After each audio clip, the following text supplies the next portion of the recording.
আসসালামু আলাইকুম প্রিয় দর্শক। অন্য মঞ্চের আলাপচারিতায় আপনাদের সকলকে আমন্ত্রণ জানাচ্ছি। অন্তর্বর্তী সরকার উপদেষ্টাদের বিরুদ্ধে দুর্নীতির অভিযোগ আর সেফ এক্সিট খোঁজার গল্প কিছুটা নির্মাণ হয়ে গিয়েছে। এবার আর শুধু অভিযোগ নয়, রীতিমতো হুঙ্কার এসেছে, তাও আবার সরকারের মিত্র জামাত ইসলামের পাওয়ারফুল নেতার কাছ থেকে। জামাত ইসলামের নায়েবে আমির সৈয়দ আব্দুল্লাহ মোহাম্মদ তাহের কোনো রকমের রাগ ঢাক না রেখেই সরকার উপদেষ্টাদের হুঁশিয়ারি দিয়েছেন। বলেছেন, অন্তর্বর্তী সরকার উপদেষ্টা মণ্ডলীর ফোনালাপের রেকর্ড তাদের হাতে আছে। তার কঠিন শর্ত, উপদেষ্টারা না শুধরালে সেই রেকর্ড জনসমক্ষে ফাঁস করে দেওয়া হবে। কিছুদিন আগে সবচেয়ে কাছের মিত্র কিংবা নিয়োগকর্তা বলে পরিচিত এনসিপি নেতা নাহিদ ইসলাম উপদেষ্টাদের প্রতারণা আর সেফ এক্সিট খোঁজার চেষ্টার কথা জানিয়েছিলেন। সে রেশ কাটতে না কাটতে আর এক মিত্র জামাত ইসলামের নেতা গোপন কথোপকথন রেকর্ড ফাঁসের হুমকি দিলেন। রাজনৈতিক বিশ্লেষকদের প্রশ্ন, এই হুমকি কি রাজনৈতিক ব্ল্যাকমেলের হাতিয়ার, নাকি সরাসরি অন্তর্বর্তী সরকারের নীতি নির্ধারণী প্রক্রিয়াকে প্রভাবিত করার জন্য প্রয়োগ করা তথ্যযুদ্ধের এক ভয়াবহ চরমপত্র? লক্ষ্য যাই হোক, অন্তর্বর্তী সরকারের প্রতি মিত্রদের এমন প্রতিক্রিয়ায় অন্তর্বর্তী সরকারের অবস্থা হয়ে দাঁড়িয়েছে সেই প্রবাদের মতো, কার ঘরে ফেরে সে ঘরেই মারে। মাত্র 15 মাস আগে যে সরকার জনগণের আস্থায় প্রতিষ্ঠিত হয়েছিল, আর যারাই তাদের নিয়োগ করেছিল, সেই নিয়োগকর্তাদের হাতে থাকা রেকর্ডের ফাইলে ভেঙে পড়বে সরকারের মেরুদণ্ড। তার চেয়েও বড় প্রশ্ন হলো, হঠাৎ করে এনসিপির পর জামাত ইসলামের নেতাও কেন ফাঁস করার হুমকি দিলেন ফোনালাপ? সে প্রশ্নের উত্তর খুঁজতে চলুন যাওয়া যাক বিশ্লেষণে। দর্শক, কথায় আছে, বিশ্বাসে মেলায় বস্তু তর্কে বহুদূর। গত বছরের 8ই আগস্ট একমাত্র ক্ষমতাচ্যুত আওয়ামী লীগ ছাড়া বাকি প্রায় সব দলের অকুণ্ঠ বিশ্বাস আর সমর্থন নিয়ে সিংহাসনে বসেছিল অধ্যাপক ইউনূসের অন্তর্বর্তী সরকার। কিন্তু মাত্র কয়েক মাসেই সেই বিশ্বাস আজ প্রশ্নের মুখে। শুরুর দিকে সরকারের কয়েকজন উপদেষ্টা ও তাদের সহযোগীদের বিরুদ্ধে দুর্নীতির অভিযোগ ওঠে, কিছু কিছু খবর গণমাধ্যমে প্রকাশিত হয়। এক বছর পার হলে গত 9ই আগস্ট দুর্নীতির সবচেয়ে গুরুতর অভিযোগটি তোলেন বিএনপি চেয়ারপারসন খালেদা জিয়ার একান্ত সচিব এবিএম আব্দুস সাত্তার। তিনি দাবি করেন, অন্তর্বর্তী সরকারের 8 জন উপদেষ্টার সীমাহীন দুর্নীতির প্রমাণ তার কাছে রয়েছে। যদিও তিনি অভিযুক্ত উপদেষ্টাদের নাম প্রকাশ করেননি, কিন্তু তার অভিযোগের ধরন ছিল অত্যন্ত সুনির্দিষ্ট। তিনি বলেছিলেন, এই উপদেষ্টাদের সঙ্গে যোগাযোগ ছাড়া গুরুত্বপূর্ণ পদে নিয়োগ বা বদলি হয় না। রাষ্ট্রপতির পদত্যাগ, করিডোর, ঢাকা দক্ষিণের মেয়র পদ সহ নানা ইস্যুতে বিএনপির সাথে কিছু টক্কর দৃশ্যমান থাকলেও দুই মিত্র এনসিপি ও জামাত ইসলামীর সাথে সরকারের তহরম মহরম সম্পর্ক ছিল। গত 6 অক্টোবর সরকারের ভিতরে প্রথম জ্বালা ধরিয়ে দেন এনসিপির আহ্বায়ক নাহিদ ইসলাম। তার আগে কিছুদিন ধরে ভাসতে থাকা সরকার উপদেষ্টাদের সেফ এক্সিটের গুঞ্জনটি তিনি সরাসরি প্রকাশ্যে আনেন। রাজনৈতিক বিশ্লেষকদের মতে নাহিদ ইসলাম একেবারে হুঁশিয়ারি দিয়ে বলেছিলেন, সময় হলে কারা কারা সেফ এক্সিট চাচ্ছেন, কারা কারা রাজনৈতিক দলগুলোর সাথে লিয়াজ করে আখের গুছিয়েছেন, সব ফাঁস করে দিবেন। দর্শক, এমন অভিযোগ আর হুঁশিয়ারি কোনো শত্রুপক্ষ থেকে আসেনি, বরং এটি করেছেন 5ই আগস্টের অভ্যুত্থানের শক্তির প্রতিনিধি, সাবেক তথ্য উপদেষ্টা এবং জাতীয় নাগরিক পার্টির আহ্বায়ক নাহিদ ইসলাম। এই অভিযোগ সামাজিক যোগাযোগ মাধ্যমে ব্যাপক আলোচনা সমালোচনার জন্ম দেয়। এখনো সেই আলোচনা চলছে। সবশেষ 14ই অক্টোবর বিবিসি বাংলা এ নিয়ে একটি প্রতিবেদন প্রকাশ করেছে। নাহিদ ইসলাম সরাসরি বলেন, রাজনৈতিক দলের নেতা এবং উপদেষ্টাদের বিশ্বাস করাটা ছাত্রদের জন্য বড় ভুল ছিল। তিনি মনে করেন তারা প্রতারিত হয়েছেন এবং অনেক উপদেষ্টা গণ অভ্যুত্থানের সঙ্গে প্রতারণা করেছেন। দর্শক, এই ধরনের অভিযোগ যখন ক্ষমতা কাঠামোর অভ্যন্তর থেকে আসে, তখন তার সরকারের ভিত্তিকে দুর্বল করে দেয়। একটি অরাজনৈতিক টেকনোক্রেট সরকার টিকে থাকে তার নৈতিক উচ্চতার উপর। নাহিদ ইসলামের বক্তব্য সেই নৈতিক উচ্চতাকেই সরাসরি প্রশ্ন করেছে। বিষয়টি একেবারে ঘরের শত্রু বিভীষণের মতো। প্রশ্ন উঠেছে, অন্তর্বর্তী সরকারের যারা নিয়োগকর্তা, তাদের মধ্যে সরকার কিংবা সরকারের উপদেষ্টাদের নিয়ে এত বড় অবিশ্বাস দানা বাঁধলো কেন? দর্শক, এই প্রশ্নের সুরাহা হতে না হতেই সরকার আর এক মিত্র, যারা গত 15 মাসে সরকারকে সমর্থন দিয়েছে, মানে জামাত ইসলামের বড় একজন নেতা, সরকারের উপদেষ্টাদের বিরুদ্ধে প্রকাশ্যে হুঁশিয়ারি দিয়ে ফেলেছেন। হুমকিটি দিয়েছেন জামাত ইসলামীর নায়েবে আমির সৈয়দ আব্দুল্লাহ মোহাম্মদ তাহের, যিনি কিছুদিন আগে অধ্যাপক ইউনূসের সাথে নিউ ইয়র্ক সফর করেছেন। 14ই অক্টোবর পিআর পদ্ধতিতে জুলাই জাতীয় সনদের অন্তর্ভুক্ত করে গণভোটের দাবি সহ 5 দফার দাবিতে ঢাকায় মানববন্ধন করে বাংলাদেশ জামাত ইসলামী। রাজধানীর মৎস্য ভবন মোড়ে ওই মানববন্ধনে বক্তব্য দেন জনাব তাহের। জনাব তাহের অভিযোগ করেছেন, অন্তর্বর্তী সরকারের কয়েকজন উপদেষ্টা সিভিল ও পুলিশ প্রশাসনে একটি বিশেষ দলের অনুগতদের বসিয়ে নীল নকশা নির্বাচন করার ষড়যন্ত্র করছেন। সৈয়দ তাহের হুঁশিয়ারি দিয়ে বলেছেন, অন্তর্বর্তী সরকারের কোন কোন উপদেষ্টা ষড়যন্ত্রে লিপ্ত তাদের নাম ও কণ্ঠ রেকর্ড তার কাছে আছে। এমনকি এসব উপদেষ্টা সবাই কি বক্তব্য দেন সে খবরও তার কাছে আছে বলে তিনি দাবি করেছেন।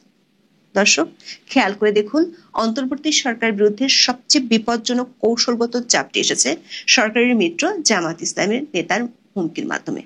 প্রশ্ন হলো, উপদেষ্টাদের গোপন কথোপকথনের রেকর্ড জনসমক্ষে ফাঁসের কি চরমপত্র আছে? অনেকে মনে করেন এটি কেবল রাজনৈতিক চাপ নয়, বরং সরকারকে বাধ্য করার একটি কৌশলগত ব্ল্যাকমেইলও হতে পারে। সৈয়দ তাহেরের বক্তব্যের পরের অংশ বিশ্লেষণ করলে বিষয়টি অনেকটা পরিষ্কার হবে। কারণ এখানে গুরুত্বপূর্ণ প্রশ্ন হলো, নাহিদ ইসলামের পর সৈয়দ তাহেরও প্রায় একই ধরনের অভিযোগ করেছেন।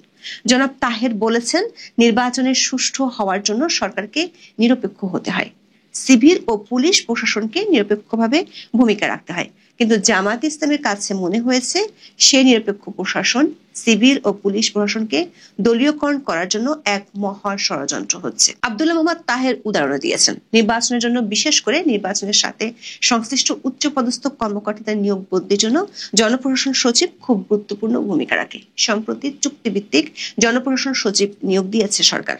সৈয়দ তাহেরের অভিযোগ, এই জনপ্রশাসন সচিব নিয়োগের ক্ষেত্রে সরকার জামাত ইসলামীকে যে কথা দিয়েছিল সেটি রাখেনি।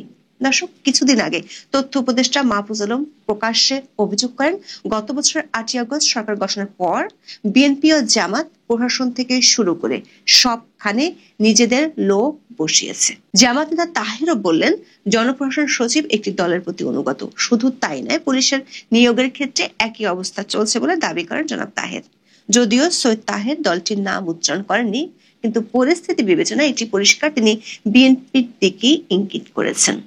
তার অভিযোগ, সরকারের 4 থেকে 5 জন উপদেষ্টা একটি বিশেষ দলের পক্ষে সব নিয়োগকে নিয়ন্ত্রণ করে একটি দলের দলীয় সরকারে পরিণত করার চেষ্টা করছে। দর্শক, গত 15 মাসে বিএনপি মোটা দাগে 3 উপদেষ্টার বিরুদ্ধে অভিযোগ করেছিল। লন্ডন বৈঠকের পর সে অভিযোগগুলো হাওয়ায় মিলে গেছে। তবে জামাত ইসলামের পক্ষ থেকে সরকার কিংবা সরকারের উপদেষ্টাদের বিরুদ্ধে এতদিন কোনো অভিযোগ আসেনি। সরকারের জন্য তার চেয়ে বেশি উদ্বেগের বিষয় হলো, নাহিদ ইসলামের মতো সৈয়দ তাহেরও নাম ধাম ফাঁস করে দেওয়ার হুমকি দিয়েছেন। নাহিদ বলেছেন নাম ফাঁস করার কথা, সেখানে জনাব তাহের একেবারে কণ্ঠ রেকর্ডও ফাঁস করার হুমকি দিয়েছেন। প্রশ্ন হলো, পরপর 2 মিত্র থেকে এমন হুমকি কেন? সৈয়দ তাহেরের মন্তব্য থেকে এটি পরিষ্কার, সরকার নিয়োগের ক্ষেত্রে তাদেরকে দেয়া কথা রাখেনি। বিশ্লেষকরা মনে করেন, একটি প্রভাবশালী রাজনৈতিক দল যেটি সরকারের মিত্র হিসেবে পরিচিত, সে দলের পক্ষ থেকে সরকারের গুরুত্বপূর্ণ নীতি নির্ধারকদের ফোনালাপ ফাঁস করে দেওয়ার হুমকি সরাসরি অন্তর্বর্তী সরকারের নীতিগত সিদ্ধান্ত গ্রহণে প্রভাব ফেলবে। যদি উপদেষ্টারা না শুধরান বা দলটির প্রতি প্রত্যাশিত রাজনৈতিক নমনীয়তা না দেখান, তবে এই রেকর্ডগুলো হবে তাদের বিরুদ্ধে প্রয়োগ করা তথ্যযুদ্ধের প্রধান হাতিয়ার। জামাত ইসলামের নেতার এই হুমকিটি আপাত দৃষ্টিতে একটি সংশোধনের দাবি মনে হলেও এর রাজনৈতিক ভাষা অত্যন্ত সুচিন্তিত এবং কৌশলগত। প্রশ্ন হলো, উপদেষ্টাদের না শুধরানো বলতে আসলে কি বোঝাতে চেয়েছেন? না শুধরালে শব্দটি ইঙ্গিত করে উপদেষ্টারা হয়তো জামাতের প্রত্যাশিত কিছুর প্রতি রাজনৈতিক নমনীয়তা দেখাচ্ছেন না, অথবা সরকার নীতিগত অবস্থান দলটির অনুকূলে নেই। এমনিতেই গুরুত্বপূর্ণ ব্যক্তিদের ফোনালাপ ফাঁস হওয়া বাংলাদেশে নতুন কিছু নয়, কিন্তু গত বছরের 5ই আগস্টের পর যখন রাষ্ট্রীয় প্রতিষ্ঠানগুলোকে রাজনীতি মুক্ত করার কথা ছিল, তখনও নিয়মিতভাবে ফোনালাপ ফাঁস হওয়ার ঘটনা উদ্বেগ বাড়িয়েছে। যদি সত্যি জনাব তাহের তার হাতে থাকা রেকর্ডগুলো ফাঁস করে দেন, তবে তা অন্তর্বর্তী সরকারের ভাবমূর্তি চরমভাবে ক্ষুণ্ণ করবে এবং তাদের দুর্বলতাগুলো জনসমক্ষে চলে আসবে।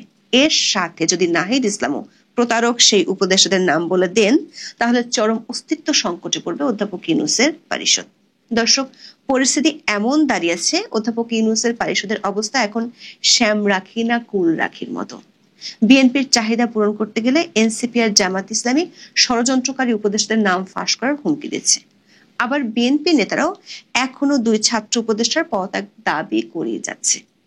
জামাত এনসিপির দিকে সরকারের সক্ষতা দেখলে বিএনপি নেতারাও হুমকি দিতে ছাড়েন না। এমন শাখের কড়া তার ব্ল্যাকমেলের মুখে সরকার এখন তাসের ঘরের মতো ভঙ্গুর অবস্থায় দাঁড়িয়ে আছে। প্রশ্ন হলো, এই তাসের ঘর কতদিন টিকবে? আর এমন তাসের ঘরে থেকে কিভাবে নানা ঝড়ঝাপটা সামলে বিশ্ব রেকর্ড করার প্রতিশ্রুতি দেওয়া নির্বাচন করবে, নাকি সবকিছু গোলক ধাঁধায় রেখে সেই তাসের ঘর যে কোনো মুহূর্তে ভেঙে পড়বে? এখন এই পর্যন্ত ক্যান্টনমেন্টের পরিস্থিতি ক্রমশই ঘোলাটে হচ্ছে। এই যে 25 জন সামরিক কর্মকর্তার বিরুদ্ধে গ্রেপ্তারি পরোয়ানা জারি করা হলো এবং তাদের মধ্যে 14 জন এই মুহূর্তে ক্যান্টনমেন্টে বন্দী আছে, অফিসার্স মেসে তাদের আটক করে রাখা হয়েছে। এর মধ্যে আমরা দেখলাম যে স্বরাষ্ট্র মন্ত্রণালয় থেকে একটি প্রজ্ঞাপন জারি করা হয়েছে, ক্যান্টনমেন্টের একটি ইঞ্জিনিয়ারিং বিল্ডিংকে সাব জেল ঘোষণা করা হয়েছে। এখানে কিছু আইনি বিষয় উঠেছে। প্রথমত হলো, কাউকে গ্রেপ্তার করার 48 ঘন্টার মধ্যে তাকে আদালতে প্রডিউস করতে হয়। সেদিক দিয়ে এই আইনটি মানা হচ্ছে না। অফিসার্স মেসে তাদের গ্রেপ্তার করা হয়েছে, কিন্তু তাদের কোর্টের কাছে প্রডিউস করা হয়নি।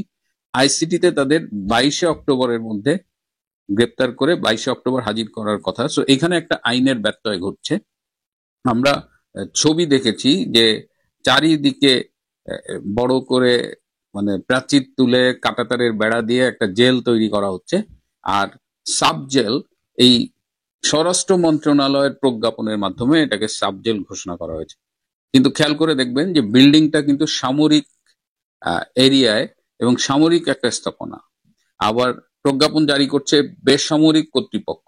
বেসামরিক কর্তৃপক্ষ স্বরাষ্ট্র মন্ত্রণালয় কি ক্যান্টনমেন্টের একটা ভবনকে সাব জেল ঘোষণা করবার আইনি অধিকার রাখে কিনা, এই প্রশ্ন কোনো কোনো আইনজীবী তুলছেন। তো এরকম একটা কঠিন অবস্থা, এবং এটা সামগ্রিকভাবে সেনাবাহিনীদের ভেতরে ক্ষোভ তৈরি করেছে, সেনাবাহিনীর ভাবমূর্তিকে ক্ষতিগ্রস্ত করেছে। এর মধ্যে আমরা দেখলাম সোশ্যাল মিডিয়ায় ভাইরাল হয়েছে যে রাজু ভাস্কর্যের কাছে কয়েকজন আর্মি অফিসারের ছবি টানিয়ে দেওয়া হচ্ছে, একদম ফুল লেন্থ ছবি, বোর্ড কেটে। এবং এরা হলো এই গ্রেপ্তারি পরোয়ানা যাদের বিরুদ্ধে জারি করা হচ্ছে সেই সব সামরিক কর্মকর্তা। প্রকাশ্যে এইভাবে সামরিক কর্মকর্তাদের ফুল লেন্থ ছবি টাঙিয়ে দেওয়া, এটা তো মৌলিক মানবাধিকারের পরিপন্থী একটা কাজ। যদি কারো বিরুদ্ধে কোনো অভিযোগ আনা হয়, একদম আদালতে ফাইনালি প্রমাণ না হওয়া পর্যন্ত সে কিন্তু নিরপরাধ হিসেবেই বিবেচিত হয়, এবং সেটা একদম ইন্টারন্যাশনালি রিকগনাইজড একটা বেসিক হিউম্যান রাইটস এর একটা অন্তর্গত। সুতরাং এই যে সামরিক বাহিনীর এত শীর্ষ কর্মকর্তাদের এইভাবে প্রকাশ্যে হিউমিলিয়েট করা হচ্ছে, অপমান করা হচ্ছে, এর মধ্য দিয়ে সামরিক বাহিনীর প্রতি একটা আসলে চ্যালেঞ্জ ছুড়ে দেওয়া হয়েছে। আমি বারবার বলছি যে পুলিশকে ধ্বংস করা হয়েছে, পুলিশের মনোবল একদম তলানিতে। এখন টার্গেট করা হয়েছে সেনাবাহিনীটা। আমাদের যে আপনি পছন্দ করেন না করেন, আমাদের এই সেনাবাহিনী, নৌবাহিনী, বিমান বাহিনী, এরা একটা স্ট্রাকচার্ড প্রতিষ্ঠান। সেই প্রতিষ্ঠানগুলোকে এখন ডিস্টেবিলাইজ করা হচ্ছে। সম্পূর্ণ ডিস্ট্রয় না করলেও এটা যেন আর মেরুদণ্ড সোজা করে না দাঁড়াতে পারে, সেই ব্যবস্থা করা হচ্ছে। এখন এই যে সেনা কর্মকর্তাদের বিরুদ্ধে, ওভারঅল বাহিনীর বিরুদ্ধে যে ষড়যন্ত্রগুলো হচ্ছে, এগুলোর সাথে কি জেনারেল ওয়াকার জড়িত? সেনাপ্রধান আমাদের একটা বোঝানোর চেষ্টা করেন, বা তার বাহিনীর লোকজনদের তিনি বোঝানোর চেষ্টা করেন যে তিনি সবার কাছে যাচ্ছেন, সবার কাছে গিয়ে বলছেন যে এরকম সেনাবাহিনীর বিচার এভাবে করা যাবে না, আইসিটিতে করা যাবে না, সেনা আইনে করতে হবে, তাদের ইমিউনিটি দেওয়ার জন্য তিনি দৌড়াদৌড়ি করছেন। কিন্তু এসবই তার নাটক। তিনি আসলে এই সমগ্র প্রক্রিয়ার সাথে জড়িত, এবং তিনিও সেনাবাহিনীকে ডিস্টেবিলাইজ করার, ডিমোরালাইজ করার, মানে নৈতিক মনোবল ভেঙে দেওয়ার এবং দুর্বল প্রতিষ্ঠান করার যে ষড়যন্ত্র, সেটার সাথে জড়িত। এখন আমরা এটাও জানতে পারতেছি যে এই যে জুলাই আগস্টের যে সামরিক এবং জঙ্গি অভ্যুত্থান, সেই অভ্যুত্থানের অনেক নেতা যারা আজকে এনসিপির প্রভাবশালী নেতা, তারা ডিজিএফ এর ঢাকা ডেটের যে ডিরেক্টর, তার গাড়িতে করে সেই কারফিউর মধ্যে মুভ করেছে। তার মানে দেখেন, আর্মির এই ষড়যন্ত্রের সাথে ইনভলভমেন্ট ছিল, একটা অংশের ইনভলভমেন্ট ছিল, এবং তারাই মিলে এই প্রো লিবারেশন, মুক্তিযুদ্ধপন্থী যে অংশটা আছে, প্রগতিশীল অংশ, সেই অংশটাকে ধ্বংস করার জন্যই প্রথমে নাটক করেছে এই 25 জনের। শোনা যায় যে এটা তাদের জন্য একটা টেস্ট কেস। এটা সফল হলে এরপরে তারা আরো ফার্দার কিছু আর্মি অফিসারের নামে বিভিন্ন মামলা দেবে। মামলার তো মানে দুর্জনের ছলের অভাব হয় না, আর এদের মামলার কোনো কিছুতেই এদের অভাব হয় না আর কি। এরা মার্ডার কেস করে, জীবিত লোক হলো যে তাকে হত্যা করা হয়েছে, পরে দেখা গেল যে জীবিত লোকটা আবার ফিরে আসছে। সো এদের দ্বারা সবই সম্ভব। এরা এমনও বলা হচ্ছে যে আওয়ামী লীগের 16 বছরের সময় যত সামরিক অফিসার প্রমোটেড হয়েছে, বিশেষ করে গুরুত্বপূর্ণ পদে, সবার বিরুদ্ধে মামলা করে সবার বিরুদ্ধে অ্যাকশন হবে, এরকম একটা কথা কিন্তু আমরা শুনতে পারতেছি। এরকম অবস্থায় সেনাবাহিনীকে একজন সেনা প্রধান হিসেবে এভাবে ধ্বংস হতে দিচ্ছে এবং যে পরিকল্পনার সাথে তিনি নিজে জড়িত, তার আমি সবসময় বলি, আমাকে কেউ যদি জেনারেল ওয়াকার খানের ব্যাপারে জানতে চান, আমি বলি যে নিজেকে ওয়াকার খানের জায়গায় চিন্তা করে একবার দেখেন। এই ওয়াকার খান জুলাই আগস্টের ষড়যন্ত্রের সাথে জড়িত। এই ওয়াকার খান ডিপ স্টেটের সাথে শুধু জড়িতই না, তিনি ডিপ স্টেটের কাছ থেকে নগদ মানে প্রচুর টাকা পয়সা খেয়েছেন। সুতরাং এই ডিপ স্টেটের দালালি করে, ডিপ স্টেটের টাকা খেয়ে, শেখ হাসিনার সাথে বেইমানি করে তিনি যে দেশটাকে এই রসাতলে নেওয়ার অন্যতম কারিগর ছিলেন, তার কি সেখান থেকে আসলে ফিরে আসার কোনো উপায় আছে? তিনি যাদের পারপাস সার্ভ করেছেন তারা কিন্তু তাকে বিশ্বাস করেন না। কারণ ওয়ান্স এ বেইমান ইজ অলওয়েজ এ বেইমান, once a Mir Jafar is always a Mir Jafar. যে কারণে দেখেন সে মনে প্রাণে জামাতি, কিন্তু জামাত তাকে কখনো কখনো মুনাফেক বলে গালি দেয়। তো এখন যেটা শোনা যাচ্ছে এবং যেটা সম্ভব, যে এতদিন কিন্তু ইউনূসের প্রশাসন ওয়াকারকে সরিয়ে দেওয়ার জন্য নানাভাবে চেষ্টা করেছে, কিন্তু সেটা পারেনি। কারণ ওয়াকারকে সরাতে হলে রাষ্ট্রপতির অনুমোদন দরকার হয়, এবং ধারণা করা হচ্ছে দু একবার চেষ্টাও করা হচ্ছে, কিন্তু বঙ্গভবন থেকে সেই অনুমোদনটা পাওয়া যায়নি। তো এখন আইসিটি একটা নতুন নিয়ম করেছে, আপনারা দেখেছেন, যে যাদের বিরুদ্ধে চার্জশিট গঠিত হবে তারা আর সরকারি চাকরিতে থাকতে পারবে না। সুতরাং এখন আর সেনা প্রধানকে রিমুভ করার জন্য রাষ্ট্রপতির অনুমোদনের প্রয়োজন নাই। এই আইন অনুযায়ী এখন যেটা প্ল্যান করা হচ্ছে, জেনারেল ওয়াকারের বিরুদ্ধে যদি ভুল না জেনে থাকি অলরেডি তদন্ত শুরু হয়ে গেছে, এবং বিমান বাহিনীর প্রধান air vice marshal Mahmud Hasan, তার বিরুদ্ধেও তদন্ত শুরু হয়েছে। এই দুজনের বিরুদ্ধে অনেকগুলো অভিযোগ। বিমান বাহিনী প্রধানের বিরুদ্ধে প্রধান অভিযোগ হলো যে জুলাই আগস্টে সামরিক হেলিকপ্টার ব্যবহার করে বা সামরিক বিমান ব্যবহার করে এই আন্দোলন দমানোর চেষ্টা করা হয়েছে। সুতরাং সে বিমান বাহিনী প্রধানের দায় এড়াতে পারে না। জেনারেল ওয়াকারের বিরুদ্ধে অসংখ্য অভিযোগ, একেবারে পিলখানা বিডিআরে, যখন পিলখানা বিডিআর বিদ্রোহ হয়, তখন ঢাকা ক্যান্টনমেন্ট থেকে কিন্তু বেশ কিছু মিলিটারি অফিসার গিয়েছিলেন সেখানে, যে কি অবস্থা, তারা ওখানে প্রস্তুতি নিয়ে গিয়েছিলেন যে অ্যাটাক করবে বা ভিতরে ঢুকবে। কিন্তু তারা যখন এই পিলখানার পৌঁছান গেটের কাছে, তখন ভেতর থেকে বিডিআর গুলি করেন এবং একজন সেখানে গুলিবিদ্ধ হয় এবং সম্ভবত মারা গিয়েছে। তো সেই বহরে ব্রিগেডিয়ার হাকিম, আমার নামটা ঠিক খেয়াল নেই, বোধহয় তার নেতৃত্বে লেফটেন্যান্ট কর্নেল ওয়াকার খানও ছিলেন, তখন তিনি লেফটেন্যান্ট কর্নেল। সুতরাং বিডিআর বিদ্রোহতে তার নাম আনা খুব অনায়াসে সম্ভব। এরপরে উনি সরকারি যেসব দায়িত্ব পালন করেছেন, আর্ম ফোর্সেস ডিভিশনের প্রিন্সিপাল স্টাফ অফিসার বা যে দায়িত্ব পালন করেছেন, প্রত্যেকটা জায়গায় তার বিরুদ্ধে অভিযোগ আনার সুযোগ আছে। এমনকি সেনা প্রধান হিসেবে জুলাই আগস্টের যে হত্যাকাণ্ড হয়েছে, সেই হত্যাকাণ্ডেও তাকে জড়িয়ে দেওয়া হতে পারে, এবং এই বিষয়ে তদন্ত চলছে। এবং এই তদন্ত শেষে যদি আইসিটিতে মামলা দায়ের করা হয় এবং চার্জশিট সাবমিট করা হয়, তাহলে জেনারেল ওয়াকার খান এবং বিমান বাহিনী প্রধান মাহমুদ হাসান দুজন অটোমেটিক্যালি আর তখন পদে থাকবেন না বলেই ধারণা করা হচ্ছে। সুতরাং যে জেনারেল ওয়াকার একটা নির্বাচিত সরকার এবং তার নিয়োগকর্তা শেখ হাসিনা সরকারের সাথে বেইমানি করলো, যে জেনারেল ওয়াকার খান সামগ্রিকভাবে সেনাবাহিনীকে দুর্বল করে দেওয়ার জন্য সকল ষড়যন্ত্রের সাথে তলে তলে আঘাত করলো, আজকে আমি অবাক হব না যদি তারা নিজেরাই এই ষড়যন্ত্রের একটা পর্যায়ে যে ভিকটিম হন, এবং সেক্ষেত্রে হয়তো আমরা দেখব জেনারেল ওয়াকার খান এবং air vice marshal Hasan Mahmud তাদের হয়তো কারাগারেও যেতে হতে পারে, ওই সাবজেল যেটা ঘোষণা করা হয়েছে হয়তো সেখানেও যেতে পারে। আরো শোনা যাচ্ছে জেনারেল ওয়াকার একা না, তার স্ত্রীও কোনো মামলার আসামি হয়ে যেতে পারেন। যদি সেটা হয় তাহলে ষড়যন্ত্রকারীদের যেমন ষোলকলা পূর্ণ হবে, ঠিক তেমনি ইতিহাস যে মীর জাফরদের জন্য কি পরিণতি নির্ধারণ করে রাখে সেটা আমরা আবারও দেখতে পারবো। যাই হোক, ক্যান্টনমেন্টের অবস্থা নিয়ে সবাই খুব উদ্বিগ্ন, সবাই শঙ্কার মধ্যে আছে, জানি না কি হবে। এই ছোট্ট দেশটা এত বড় ষড়যন্ত্রের মধ্যে পড়ে গেছে, সেখান থেকে কিভাবে উদ্ধার হবে সবই আমাদের দেখতে হবে। আমাদের সজাগ থাকতে হবে, সচেতন থাকতে হবে। প্রয়োজনে দেশের ভেতরে যারা আছেন তাদের হয়তো অনেক দায়িত্বও পালন করতে হতে পারে। প্রিয় বন্ধুরা, আজ এ পর্যন্তই।